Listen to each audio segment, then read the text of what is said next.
오늘도 우리가 마음을 다해 드리는 예배 하나님께서 기뻐 받으시고 또 하늘 문을 여시고 우리 가운데 신령한 은혜를 쏟아부어 주시는 복된 시간 되기를 소망합니다. 교회의 또 다른 이름 그리스도의 몸입니다.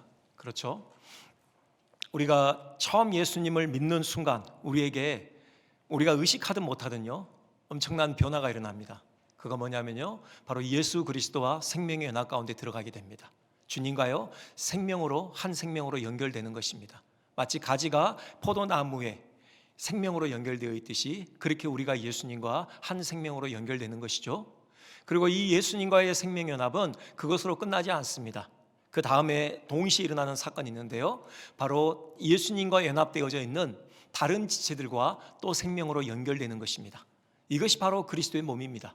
그리스도께서 머리 되시고 그 몸을 이루는 지체들 가운데 우리도 이제 포함되는 것이죠. 그래서 우리는 교회를 떠나서는 존재할 수 없는 자들입니다. 우리가 싫든 좋든 우리는 교회를 이루고 있는 한 지체로 존재하고 있는 것이죠. 이것이 우리의 정체성입니다. 그리스도의 몸을 이루는 지체. 오늘 이 정체성이 함의하는 바 오늘 본문을 통해서 우리에게 몇 가지 사실을 분명하게 드러내주고 있습니다. 오늘 이 본문을 통해서요 우리가 그리스도의 몸을 이루는 지체라는 이 정체성이 의미하는 바가 무엇인지에 대해서 한번 생각을 해보고자 합니다. 먼저요 첫 번째는 우리의 궁극적인 삶의 지향점이죠. 우리가 지난 시간에 사도 바울의 고백을 통해서 그리스도인의 인생이라는 것은 표대를 향하여 달려가는 경주와 같다, 우리가 그 생각을 했습니다. 물론 표대는 예수 그리스도입니다. 그리스도의 그 거룩하신 형상을 온전히 닮아가는 것, 이것이 우리 그리스도인에게 놓여진 완주해야 할 그런 경주라고 그렇게 말씀을 드렸습니다. 그런데요 우리가 그리스도의 몸을 이루는 지체다, 이 사실이 전제된다면은 그 경주는 단지 개인전일 수 없다라는 사실을 우리가 또 깨닫게 됩니다. 무슨 말씀이냐면요 우리가 표대를 향하여서 달려가는데 그 트랙에는 나 홀로 서 있는 것이 아닙니다. 그리고요 내가 그 결승선에 도달했다고 해서 그 경주가 끝나느냐, 그렇지 않다라는 것입니다. 우리는요 그리스도의 몸을 이루는 다른 지체들과 함께 서 있는 것입니다. 그리고요 나 혼자가 아니라 모두가 그 결승선을 통과할 때야 비로소 그 경주는 끝나는 것입니다. 이것을요 오늘 12절에서는 그리스도의 몸을 세운다, 이렇게 표현을 하고 있습니다. 그리스도의 몸을 세운다. 13절에 보면요 또 중간에 보면 그런 말씀이 있습니다. 온전한 사람을 이루어, 이렇게 돼 있거든요. 온전한 사람을 이룬다. 여기 사람은요 그리스도의 몸도 마찬가지죠. 그리스도의 몸도 한 몸을 얘기하는 거죠. 여러 몸이 아닙니다. 한 몸이고요. 또 그것을 또 사람으로 비유할 때 여러 사람이 아니라요 한 사람인 것입니다. 여기 원어는 성인 남자를 이야기하고요 단수예요. 한 성인 남자를 얘기하는 겁니다. 그러니까 예수님께서 머리가 되시고 우리는 그 몸을 이룬다고 했는데 그게 한 사람이라는 것입니다. 여러 사람이 아니고요. 그 목표는 어디냐? 뒤에 나와 있죠. 13절. 그리스도의 장성한 분량이 충만한 데까지 이르리니, 그러니까는 한 사람인데 머리 대신 그리스도처럼 그렇게 온전히 그리스도로 충만한 그 한 사람이라는 것입니다. 이것은 쉽게 말씀드리면은 우리 한 사람 한 사람이 예수 그리스도의 그 온전한 형상에 이르러 가야 되는 거예요. 나 혼자만이 아니라요 이 몸에 접붙여 있는 모든 지체들이 다 공히 완전하신 그 머리 대신 예수 그리스도의 그 거룩한 형상에 다 이르러 가야 되는 겁니다. 그리스도로 충만케 되어져야 하는 것이에요. 그래서 온전히 한 사람을 이루는 거예요. 그리스도로 그 충만한 한 사람, 이것이 바로 그리스도의 몸이고요. 이것이 그렇게 그리스도의 몸을 세워간다라는 그런 의미인 것입니다. 그래서 우리가 여기서 확실히 할 것은 신앙은요 어떤 개인적인 차원 물론 있죠. 그렇죠. 우리의 개인적인 믿음으로 우리가 구원을 받는 거죠. 부모님이 아무리 믿음이 좋다고 해서 그 부모님의 믿음으로 내가 구원받는다, 이런 건 성경에 없습니다. 나 자신의 믿음이죠. 부부는 한 몸이에요. 그래서 아내의 믿음으로 나도 구원받을 수 있지 않겠나? 아니죠. 아무리 부부가 한 몸이라고 하더라도요 아내의 믿음이 아니라 나 자신의 믿음으로 구원을 받습니다. 마찬가지죠. 나의 믿음으로 남편이 구원받는 거 아니에요. 남편 자신의 믿음으로 구원을 받는 거죠. 내가 마음으로 예수 그리스도를 주로 영접하고 또 입으로 시인함으로 구원을 받는 겁니다. 이런 면에서 신앙은 개인적이죠. 하지만 이것으로 끝나지 않아요. 내가 예수님을 구주로 믿는 순간 우리는 그리스도의 몸에 연합된다고 했잖아요. 우리는 그리스도의 몸을 이루는 우리는 지체로 있다라고 했습니다. 하나님께서 우리를 보실 때요, 우리는 한 개인으로 있지 않아요. 독립적인 한 개인으로 우리가 하나님 앞에 나아가는 것이 아니고요, 이 아연 장로 교회라는 이 그리스도의 몸을 이루는 지체로, 그 자격으로 우리가 하나님의 보좌 앞에 나아가는 것입니다. 그래서 여러분, 예배도 마찬가지예요. 예배라는 것도요, 그냥 내가 독립적인 개인으로 하나님의 보좌 앞에 나아간다, 이런 어떤 개인적인 성격만 갖고 있는 게 아닙니다. 보다 중요한 것은요, 공동체적인 성격이에요. 하나님께서 우리를 보실 때 한 개인으로 보시는 게 아니라 이 교회를 이루고 있는 한 지체로 우리를 보시는 거예요. 그래서 예배하러 나갈 때마다 우리가 의식해야 될 것은 교회로 함께 나가는 거예요. 내가 아연 장로교회의 한 구성원이다, 한 지체이다, 이 의식을 가지고 함께 교회로 나가는 것입니다. 현장에 참여하시는 분은 이 의식이 더 강하겠죠. 하지만 부득이 지금 코로나로 인하여서 현장에 나오실 수 없는 분들이 계십니다. 뭐 직장의 특수한 성격 때문에, 또 그리고 건강의 문제로 부득이하게 가정에서 영상으로 예배드리는 분들이 계시는데요, 그분들도 마찬가지 의식을 가지셔야 돼요. 그냥 나 개인으로 하나님 앞에 나가는 것이 아닙니다. 비록 몸은 떨어져 있지만 아연 장로교회라는 지체의 그 자격을 가지고 하나님의 보좌 앞에 나아가는 거예요. 온 교회와 함께 하나님 앞에 나아가서 예배한다라는 이 사실을 잊지 말아야 하는 것입니다. 우리의 모든 신앙의 차원이 그렇습니다. 우리는 늘 공동체예요. 싫든 좋든 이 아연 장로교의 한 지체로 우리는 서 있는 것입니다. 한번 4장 3절로 가보실까요? 여러분, 4장 3절 한번 같이 좀 봉독해 주시겠습니까? 자, 시작.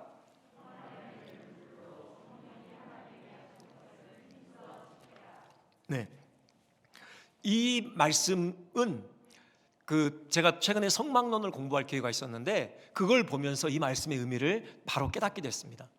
한번 그림 먼저 보여주시겠습니까? 성막의 그림인데요, 하나님께서 모세로 하여금 이렇게 지으라고 해서 그 설계대로 성막을 지었죠. 그 뼈대입니다. 지금 성막을 두르고 있는 그 벽들인데요, 저게 하나하나가 그 조각목 널판지로 이루어져 있습니다. 높이가요 한 5m 정도 되고요, 하나하나가 그 너비가 한 75cm, 그 다음에 그 두께가 한 50cm, 큰 그런 널판지들이죠. 그것들이 서로 한데 이렇게 연결되어 있어서 그렇게 성막의 벽을 구성하고 있는 것입니다. 그 연결되어 있는데 어떻게 연결되냐면은 지금 저렇게 연결되어 있어요.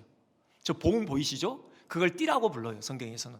그 띠로 지금 연결되어 있는데, 밖에서 장철인가요? 이걸로만 경첩으로 이렇게 연결한 것뿐만이 아니라요, 지금 그 널판지 하나하나에 가운데 구멍을 뚫어요. 그래가지고 구멍을 뚫어서 봉을 가운데다가 쑥 집어넣는 겁니다. 그렇게 해서 또 연결되어 있는 거예요. 이게 바로 성령의 매는 줄이죠. 바로 성령의 띠인 것입니다. 다시 한번 그 성막 그림, 첫 번째 그림으로 돌아가시면요, 저게 지금 이쪽 입구가 동쪽인데요, 그러면 이쪽이 남쪽이고 북쪽이겠죠. 남쪽에 한 20개 정도, 저 널빤지가. 북쪽에 한 20개 정도. 저 서쪽에 한 6개에서 8개 정도, 8개 정도, 이쪽에 이제 몇 개, 이런 식으로 구성이 되어 있는데요, 여러분 생각해 보십시오. 저 널빤지 중에 하나라도 빠지면 성막이 완성됩니까? 안 되죠. 저 널빤지 중에요, 하나라도 문제가 있으면, 하자가 있으면 그 성막을 온전하다고 할 수 있겠습니까? 그럴 수 없는 것입니다. 저 띠로 이렇게 견고히 그들이 연결되어 있을 때, 하나도 빠짐없이, 그때에 비로소 성막이 그렇게 온전하게 세워지는 것이죠.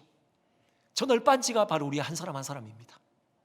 예수 그리스도를 구주로 영접한 우리 한 사람 한 사람이 저 성막, 그 그리스도의 몸을 이루고 있는 한 지체들이라는 것입니다. 우리 한 사람이 빠지면요, 이 그리스도의 몸은 완성되지 않아요. 우리 한 사람이 온전치 못하면요, 이 그리스도의 몸은 온전해지지 않는 것입니다. 우리는 성령의 띠로, 성령의 매는 줄로 이렇게 하나 되어져 있고요, 또 온전하게 우리 각 사람이 그리스도의 온전한 형상을 닮아갈 때 비로소 이 그리스도의 몸은 완성되는 것입니다. 여러분, 늘 이 사실을 기억했으면 좋겠어요. 나 홀로 신앙하는 것이 아니라는 거예요. 나 홀로 독립적으로 하나님 앞에 있지 않다라는 거예요. 나는 내가 싫든 좋든 이 아연 장로교회 한 지체라는 사실, 여러분 이걸 잊지 않았으면 좋겠습니다. 내가 없이는 이 교회가 완성되지 않는 것입니다. 그리고 다른 사람, 내가 혹시 불편해하는 사람이 있을 수 있어요. 하지만 그 사람이 없으면은 역시 이 몸은 이루어지지 않는 것입니다. 모두가 공히 그리스도의 거룩하신 형상을 닮아가야 돼요. 그 완전하신 머리 대신 주님의 그 충만한 분량에 이르러 가야 하는 것입니다. 그때에 비로소 주님이 기대하시는 그리스도의 몸이 온전히 세워지는 것입니다.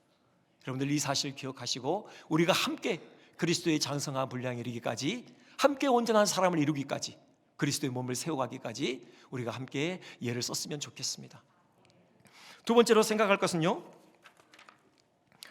이것을 이루어가는 전략입니다. 여러분 12절로 다시 돌아가 보겠습니까?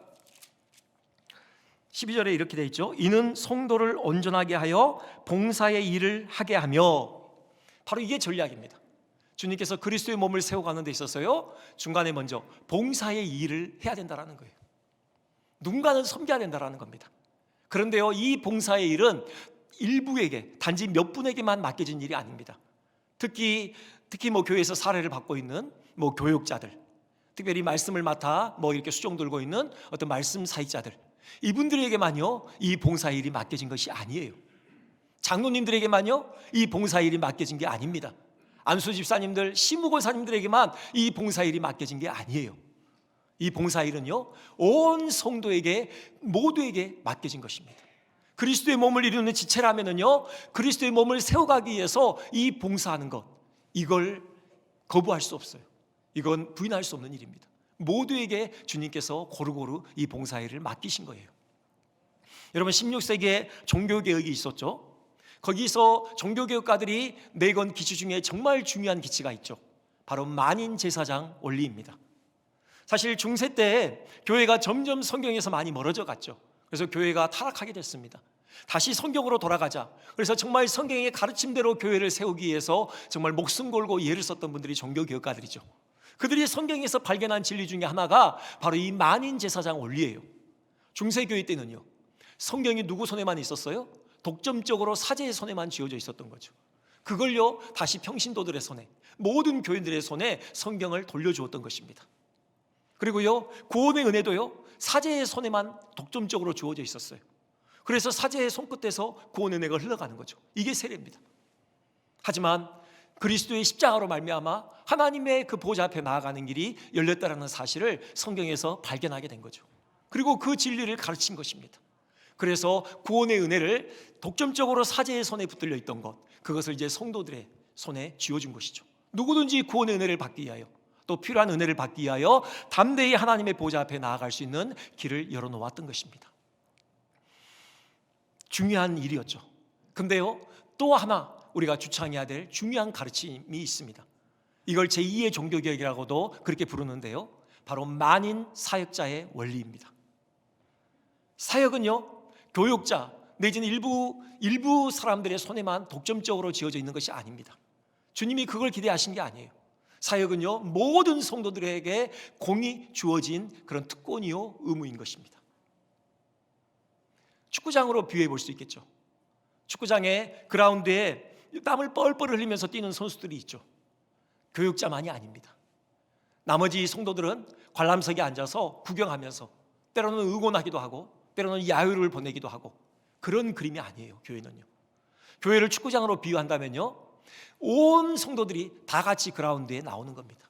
다 같이 열심히 땀 흘리는 거죠. 교회는요, 교회의 축구장은 관람석은 없어요. 구경꾼은 없는 겁니다. 구경꾼들이 설 자리가 없어요. 모두가 다 이 봉사일에 참여하는 것입니다. 그렇게 해서 그리스도의 몸을 세워가는 것이죠. 물론 그 포지션은 다르잖아요. 골키퍼부터 시작해서 최전방 공격수에 이르기까지 다양한 포지션을 가지고 그렇게 선수들이 뜁니다. 목적은 하나죠. 상대팀의 골망을 뒤흔드는 겁니다. 이 목적을 향하여서 각자에게 주어진 포지션에서 최선을 다하는 거죠. 마찬가지예요. 우리도 그리스도의 몸을 이루는 지체로서요, 우리도 동일한 목적, 곧 그리스도의 몸을 세워가는 목적을 가지고 있는데, 그 목적을 이루기 위해서 우리는 각기 다양한 그런 봉사의 직임들이 주어져 있습니다. 우리 각기 다양한 그런 포지션에 주님께서 우리를 세우셨다라는 거예요. 일일이 나열 안 해도 되겠죠? 목사, 장로, 목장장, 찬양대, 주일학교 교사, 주방봉사, 전도, 여러 가지 어떤 그런 주어진 역할들이 다 각각 다르다는 것이죠. 어느 것 하나 소중하지 않은 것이 없습니다. 다 소중해요. 그 중에 하나라도 빠지면은 이 그리스도의 몸이 세워지는데 큰 문제가 생기는 겁니다. 모두가 각각 자기에게 맡겨진 사역을 감당해야 되는데요, 여러분, 우리에게 주어진 각각의 역할이 중요하다는 것, 오늘 본문에 두 가지로 나열되어 있습니다. 여러분, 선물을 한번 생각해 볼까요? 누군가에게 선물을 하셨던 경험이 있죠? 여러분, 선물하실 때 두 가지 애로사항이 있죠. 하나는 뭐냐면요, 예산의 문제입니다. 뭐 주머니가 빵빵하면은 얼마든지 내가 원하는 선물 과감하게 사서 줄 수 있겠죠. 근데 예산이 한정돼 있어요. 한정되는 예산에 맞추기 위해서 우리가 고민하는 그런 경험을 하셨잖아요. 주님께서 우리에게 이 봉사라는, 이 은사라는 선물을 안겨주실 때 사용하신 예산은 얼마일까요? 어느 정도의 값을 치르고 우리에게 이 은사, 이 봉사의 직임을 맡기셨을까요? 여러분, 8절 한번 보시겠습니까? 8절 한번 다 같이 한번 봉독해 보겠습니다. 자, 시작.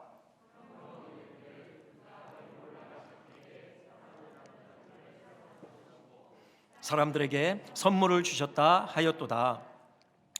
이게 무슨 말씀일까? 이게 시편 68편을 인용한 말씀인데요, 9절하고 10절을 같이 보시면은 이게 그리스도의 죽으심과 부활과 승천을 지금 말씀하고 있는 겁니다.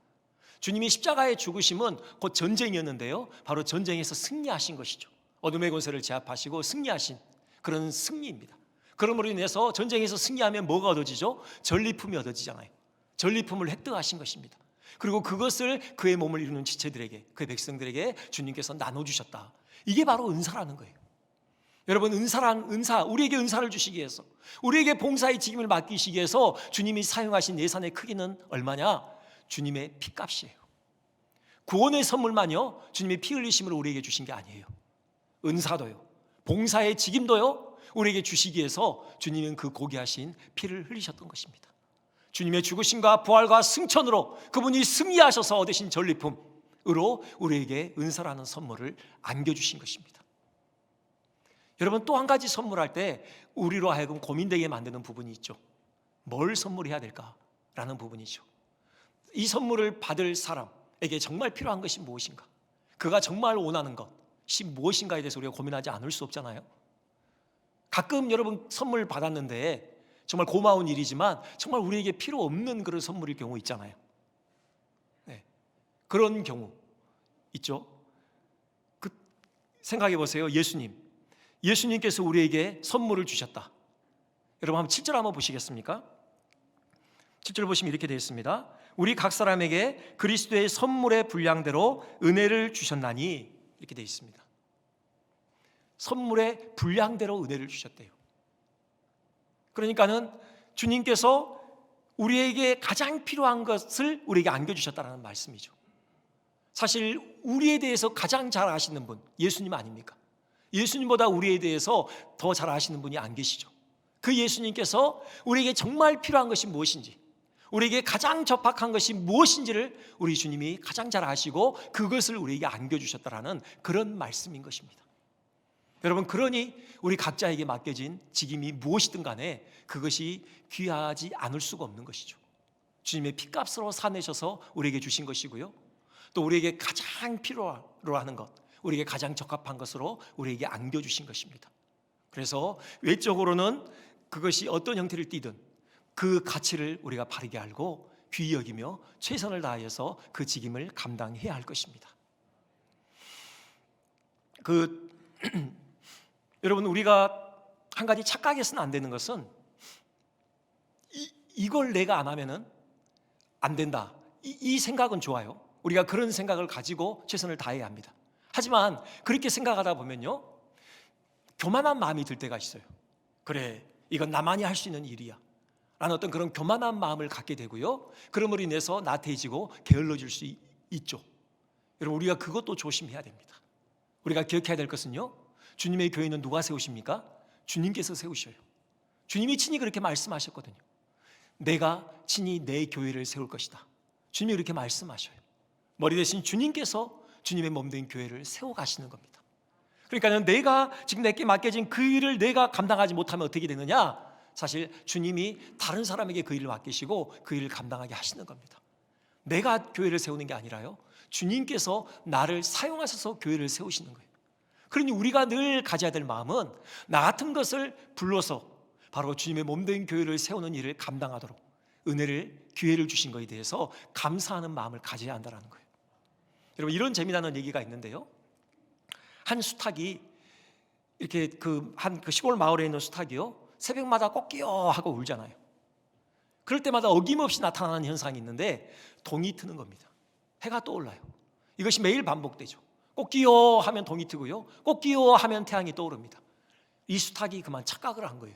아, 나의 울음으로 태양이 떠오르는구나, 내가 울기 때문에 태양이 떠오르는구나, 이렇게 착각을 한 거죠. 근데 그만 이 수탉이 하루는 몸살이 나서 몸져 누웠습니다. 그래서 누워서 걱정에 빠진 거예요. 아, 내일 태양은 누가 떠오르게 하지? 여러분, 그렇게 한숨을 푹 쉬며 그렇게 누워 있는 겁니다. 여러분, 이게 맞습니까? 혹시 우리도 이런 착각할 수 있잖아요. 그게 아니라는 거예요. 물론 아까도 말씀드렸듯이 내가 아니면 안 돼 라는 어떤 그런 좋은 동기로, 선한 동기로 그 자리를 지키고자 하는 어떤 그런 열심이 있어야 됩니다. 하지만 교만해져서는 안 돼요. 이건 나만 할 수 있는 일이야 라는 어떤 그런 교만한 마음을 가지고 여러분, 그런 태도로 우리가 일에 임해서는 안 됩니다. 주님께서 나 같은 것을 통해서 이 일을 이루시는 것에 대해서 우리 감사하고 기뻐하면서 최선을 다해서 그 직분을 감당해야 하는 것이죠. 여러분, 이렇게 함으로 그리스도의 몸된 교회를 세워가는 일에 우리 모두가 함께 동참하기를 주님의 이름으로 축원드립니다. 한 가지 더 생각해야 될 것이 있는데요, 그것은 우리 12절 아까 앞에 부분 있죠. 이는 성도를 온전하게 하여, 이게 또 주님의 전략입니다. 모두가 봉사일을 참여하되 봉사일을 하는 데 있어서 우리가 늘 마음에 기억해야 될 일이 있어요. 간과해서는 안 되는 게 있습니다. 그게 뭡니까? 온전케 되는 일이에요. 우리가 인격적으로 영적으로 성숙하는 일입니다. 곧 봉사의 일을 하도록 우리가 훈련되고 무장되는 일이 반드시 우리에게 필요한 것입니다. 사실 이 말씀은 11절부터 이어지는데요, 11절에 무슨 사도와 선지자와 복음 전하는 자와 목사와 교사를 주셨다라는 말씀이 나오는데요, 특별히 여기 목사와 교사, 이것은 하나의 직분을 얘기합니다. 목사인 교사죠. 목사에게 주어진 일이 뭐느냐? 그러면요, 성도를 온전하게 하여 봉사의 일을 하게 함으로 그리스도의 몸을 세우는 것이다. 지금 그 말씀입니다. 아까 축구장으로 돌아가 보면요, 어떠면은 목사의 할 일은 코치와 감독이죠. 바로 선수들로 하여금 잘 무장시켜서, 잘 훈련시켜서 마음껏 기량을 발휘하도록 바로 그렇게 만들어가는 그 가르치는 일, 이것이 목사에게 주어졌다. 지금 오늘 본문은 그렇게 우리에게 교훈하고 있습니다. 중요한 것은요, 모든 성도가 온전케 되는 일, 이것을 소홀히 하지 않아야 한다는 것입니다. 훈련받아야 해요. 여러분, 그 군대에 생각을 해보면 되죠. 여러분, 자녀를 군대에 보내신 분 다 계시고요, 또 직접 군대에 갔다 오신 분도 계시잖아요. 우리가 군 입대할 때 바로 우리가 본대로 갑니까? 바로 우리가 자대로 가서 거기서 바로 군인으로서의 어떤 복무를 하게 됩니까? 아니죠. 누구나 다 거쳐야 되는 관문이 있습니다. 바로 신병훈련소죠. 훈련소 가서요, 정해진 기간 동안에 열심히 기본 훈련을 받는 겁니다. 민간인의 때를 벗기는 거죠. 군인의 본분이 무엇인지를 배우고요, 군인 정신이라는 것을 익히게 됩니다. 그 조체력을 더 단단히 하게 되고요, 또 기본적인 군사훈련을 받죠. 총기를 어떻게 다루는지, 또 총은 어떻게 쏘는 건지, 그 외의 어떤 전투 기술들, 그것들을 기본적으로 습득하는 것입니다. 그 기간이 끝났을 때, 그 훈련 과정이 끝났을 때 비로소 훈련소를 나오게 되고요, 자대로 배치받아 주어진 복무를 감당하게 되는 거죠. 여러분, 그때까지요, 가슴에 계급장이 없어요. 비로소 훈련소를 퇴교하는 그 순간 이제 우리 가슴에 계급장이 달려지는 겁니다. 그때부터 비로소 군인이라고 부르게 되는 거죠.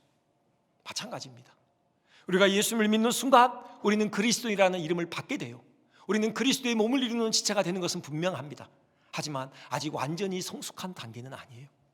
성숙해야 되는 것입니다. 훈련을 받아야 돼요. 교회가 무엇인지, 복음이 무엇인지 우리가 깊이 깨닫는 그런 은혜가 있어야 하는 것입니다.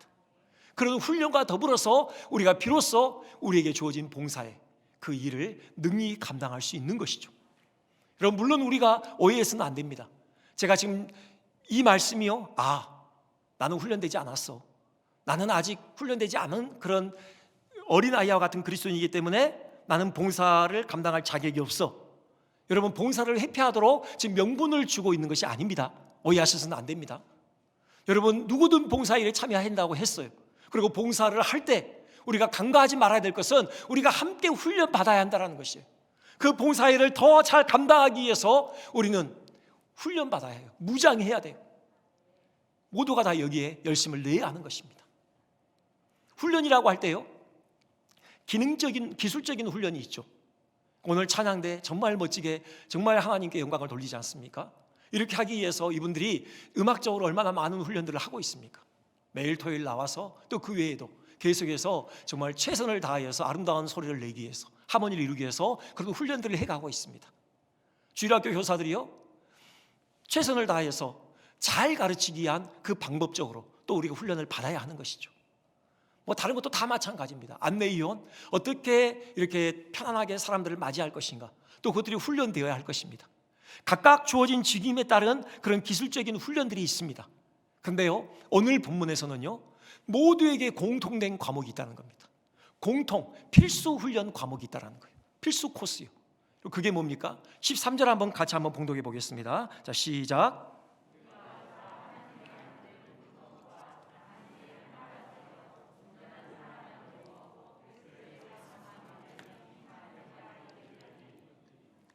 아멘. 그렇습니다. 이게 필수 과목입니다. 이게 공통된 그런 훈련 내용인 것이죠. 그리스도를 믿는 일과 아는 일에 하나 되는 것입니다. 그리스도를 믿는 일과 아는 일에 하나 되는 것이에요. 여러분, 교회는 그냥 사교단체가 아닙니다. 그냥 우리끼리 모여서 그냥 서로 교제 나누고 좋아하고, 여러분, 이런 단체가 아니에요. 서두에 말씀드렸듯이 우리 모두는 머리 대신 그리스도와 생명의 나 가운데 있습니다. 그리스도와 한 몸으로 연결되어 있는 그런 생명 공동체인 것입니다. 그러니 교회가 교회로서 제대로 기능하기 위해서는요, 교회의 머리 대신, 교회의 기초이신, 그리고 생명의 밥이신 예수님을 더 깊이 알아가야 되는 것입니다. 예수님께 집중해야 돼요. 교회가 교회로서 설 수 있는 유일한 길은요, 교회의 머리 대신 예수님께 집중하는 거예요. 그 외에 다른 길은 없습니다. 생명의 밥이신 예수님, 그분 먹어야 돼요. 한 영혼도 빠짐없이 모두가 생명의 밥이신 예수님, 그분과 신령한 교통을 나눠야 하는 것입니다. 그분을 먹고 그분을 누려야 하는 것이에요. 그분을 믿고 그분을 아는 일에 열심을 다해야 하는 것입니다. 모두에게 주어진 필수 훈련 코스예요.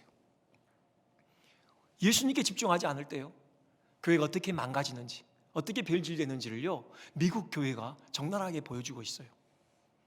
여러분, 최근에 그 혹시 다니엘 기도에 참여하신 적이 있으십니까? 작년에요. 그때 한 강사로 그 워싱턴 DC에 있는 한인교회, 꽤 크죠? 워싱턴 중앙 장로교회 담임 목사님이신 유흥열 목사님이 강사로 참여하셨습니다. 그때 그런 말씀을 하시더라고요. 그 미국이 그래도 기독교 전통이 있기 때문에 그 전에 있던 오바마 대통령 때 이렇게 취임식 때 목사가 와서 기도를 한다는 거죠. 그래서 그 오바마 대통령의 친구이기도 한 그 목사님인데요, 그분이 실베스터 비만 목사라고 합니다. 바이든 대통령의 친구라고도 하는데, 이분이 폐마식 때 기도를 했어요. 근데 우리가 보통 기도를 마무리를 어떻게 합니까? 예수님의 이름으로 기도합니다, 아멘 그러잖아요. 영어로 한다면은 I pray in the name of Jesus Christ, amen, 그렇게 하겠죠. 근데 이분이 어떻게 기도했냐면은 마무리를 이렇게 합니다. In the strong name of our collective faith. 무슨 말이냐면은 다양한 종교의 이름으로 기도합니다. 이렇게 기도를 마친 거예요. 실제로 있었던 일입니다. 이뿐만이 아니에요. 미국 하원이 보통 국회가 개원할 때도 목사를 모셔다가 기도를 한다고, 이렇게 기도로 시작한다고 해요. 근데 한 번은 그 민주당 의원이기도 하고요, 감리교 목사 출신인 그 임마누엘 목사가 기도를 하는데요, 또 그렇게 기도를 합니다. 마무리를요. 이 모든 것을 유일하신 신 브라만은 인도신이죠.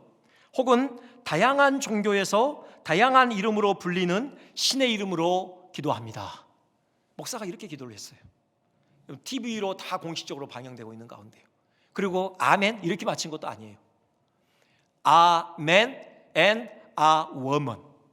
A-M-E-N이 아니라 A-M-A-N. Amen and a woman. 그렇게 한 거예요. 무슨 말입니까? 남자와 여자의 이름으로. 무슨 장난도 아니고요. 여러분, 이런 시대를 살고 있더라고요, 지금 미국이요. 그 유흥열 교수님도 이제 상당히 영향력이 있으니까 이 하원에 한번 초청을 받아서 기도를 하셨대요. 그때 이제 실무자가 그런 부탁을 하더래요. 다양한 종교의 사람들이 모입니다. 기독교적인 색채를 가급적이면은 좀 드러내지 말아 주십시오. 그런 부탁을 하더래요. 그러면서 기도문을 먼저 달라고 하더래요. 끝까지 안 보내다가요, 그 전날, 그 다음날, 그 직전 자정에 보냈대요. 기도문을 일부러 검열 못하게 하려고요. 그리고 가셨습니다. 그리고 마음껏 기도하셨어요. 복음적인 내용으로요. 삼위일체 하나님의 이름을 높이면서 기도하셨습니다. 그럼 마무리 기도 어떻게 했을까요? 주 예수 그리스도 이름으로 기도합니다. 아멘. 이렇게 하셨어요. 반응이 어땠을까? 많은 사람들로부터 이메일과 손편지가 목사님에게 주어졌답니다. 미국 시민들에게서요. 내용이 뭐예요? 감사하다고요. TV에서 외국인 목사님이 기도할 때 예수님의 이름으로 기도해 주셔서 너무 감사합니다 하고 감사의 편지를 그렇게 보냈다라는 그런 얘기를 하십니다. 씁쓸하잖아요. 아니, 목사가 예수님의 이름으로 기도하는 게 너무 당연하지 않습니까? 근데 목사가 예수님 이름으로 기도했다고 그것이 감사하다라고 사례를 받아야 하는 지금 그런 상황이 됐다라는 거예요. 여러분, 우리가 예수님께 집중하지 않으면요, 우리가 예수님을 아는 일과 예수님을 믿는 일에 하나 되는 일을 우리가 소홀히 하게 되면요, 우리 한국교회도 그렇게 될 수 있어요. 교회가 변질될 수 있는 겁니다. 여러분, 늘 우리가 예수님을 믿는 일, 아는 일, 여기에 집중해야 하는 거예요. 다음 주부터 이제 본격적으로 성경 강해를 시작하려고 합니다. 뭐부터 할까? 그래서 복음서부터 하기로 했습니다. 요한복음부터 하겠습니다. 우리의 생명의 밥이신 그 예수님의 인격, 그 예수님께서 우리에게 행하신 일이 무엇인지 정말 체계적으로 깊이 있게 한번 우리 함께 배우는 그런 시간을 가졌으면 좋겠습니다. 또 시간은 걸리겠지만요, 제자 훈련도 하려고 합니다. 여러분, 체계적인 그런 복음의 진리에 우리 모두가 믿음이 든든하게 서야 합니다. 우리의 믿음은 가벼운 믿음이 아닙니다. 맹목적인 믿음이 되어서는 안 됩니다. 정말 체계적인 그런 복음의 그런 진리에 기초한 그런 믿음이어야 합니다. 이를 위해서 우리가 계속해서 이 일에 함께 전력했으면 좋겠습니다. 한 가지만 말씀드리고 말씀을 마치겠는데요, 물론 우리가 지식적으로만 예수님을 알아가는 거 아니죠. 너무나도 잘 알고 계시죠? 단지 지식적인 차원이 아니라요, 예수님을 알아가는 것은 전인격적인 차원입니다. 우리가 전인적으로 예수님을 알아가고 전인적으로 우리가 예수님을 닮아가야 돼요. 여러분, 그러기 위해서 우리 주님께서 우리에게 주신 중요한 은혜의 수단이 있습니다. 그게 뭡니까? 바로 소그룹이에요. 소그룹. 물론 교회지만요, 교회 중에서 특별히 정말 그렇게 가까이 교제할 수 있는 성도의 교통을 나누기에 가장 적합한 그 소그룹, 여러분 이 장을 활용하셔야 합니다. 여러분 들으신 말씀, 또 여러분 함께 그 말씀을 묵상하고 그 말씀이 실제로 우리의 삶에 어떻게 구체적으로 적용되어야 할지 그것들을 함께 고민하고 또 실제로 그것들을 실천하기 위해서 서로 지지하고 격려하고 도전하고 함께 기도하고 함께 믿음의 싸움을 싸우는 여러분 이 소그룹, 이것을 귀히 여기셔야 합니다. 코로나 때문에 어렵죠. 하지만 우리가 포기하지 말아야 합니다. 우리가 어떤 방식으로든지 우리가 함께 모여야 합니다. 함께 마음을 같이 해야 합니다. 정말 확대된 가족으로서의 그런 공동체를 거기서 이루어야 하고요, 그 안에서 한 영혼도 빠짐없이 모두가 다 그렇게 성숙해 가야 합니다. 함께 봉사일을 감당하고 함께 그리스도의 몸을 세워가야 하는 것입니다. 그리스도의 몸을 이루는 지체로서 우리의 궁극적인 지향점은 함께 그리스도의 몸을 세워가는 것입니다. 이 일을 위해서 우리 모두에게 봉사의 직분이 맡겨졌습니다. 하나님께서 주신 선물, 그 은사를 따라 봉사해야 하는 것이죠. 더불어서 훈련되고 무장되어야 합니다. 그리스도를 아는 일, 그리스도를 믿는 일에 하나 되어져서 함께 인격적으로 영적으로 성숙해 가야 합니다. 이럴 때 아현 장로교회, 하나님께서 기뻐하시는 교회 될 것입니다. 이 교회를 통해서 하나님이 기뻐하시는 열매가 풍성하게 맺혀질 것입니다. 우리 그걸 사모하면서 함께 일에 전력해 갔으면 좋겠습니다. 기도하겠습니다.